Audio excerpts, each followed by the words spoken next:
Andriamatoa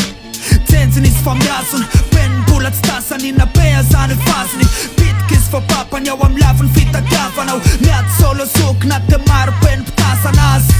tsy olana ny fimpininy izy sandrifiny niaika izy fa tsy nioniny izy zao ny antandrify mokinara soko tsy miala alohan'ny tarafify haingam-pandemaksa zay manapaka azy fohitsiny boxetsero mangana raisiro fombandra ihoy le ry mitady fa tsy mandropo feheziny nitadio eny andohany ramanonja tetesina velapandrika papeny lef mafonjy tsy nahafenompanga la izy kela fampiononana hoe herezoleka fanidrany fampitolomana naotsaka tsy mboana azany bala eo amin'ny foziny mangirana ny tava fa tsy afotsotro ny tolono karataketsero harivo raisiro tongisina setsa mety sankeotra fevilo mantalana glad pitik'izy fa mavitoto tsy miokotra fikatsana nofinofo mba ho to karataketsero harivo raisiro tongisina setsa mety sankeotra fevilo mantalana glad pitik'izy fa mavitoto tsy miokotra fikatsana nofinofo mba ho to Andriamatoa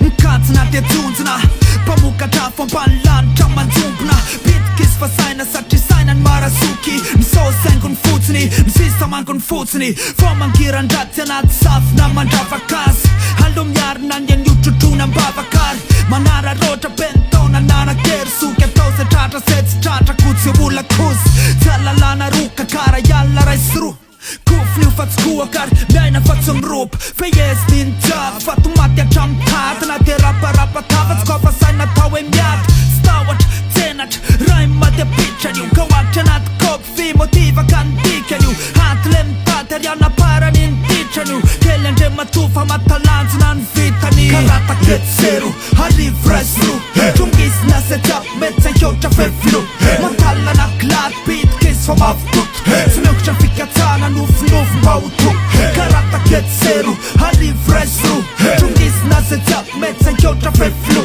mantalana glad pitik'izy fa mavitoto tsy miokotra fikatsana nofinofo mba ho to tsy vahoatra ny lelany ray maderitrany bota maifana fahody atokatranony izy sainy mana maifana azy rehefa ampite atsanony io nahitiny ny karetsa karnavalony ny akanjony enipiany ilay jiro mitsolopo tao anefitra de zay Andriamatoa karataketsero karataketsero harivo raisiro tongisina setsa mety sankeotra fevilo mantalana glad pitik'izy fa mavitoto tsy miokotra fikatsana nofinofo mba ho to karataketsero harivo raisiro tongisina setsa mety sankeotra fevilo mantalana glad pitik'izy fa mavitoto tsy miokotra fikatsana nofinofo mba ho to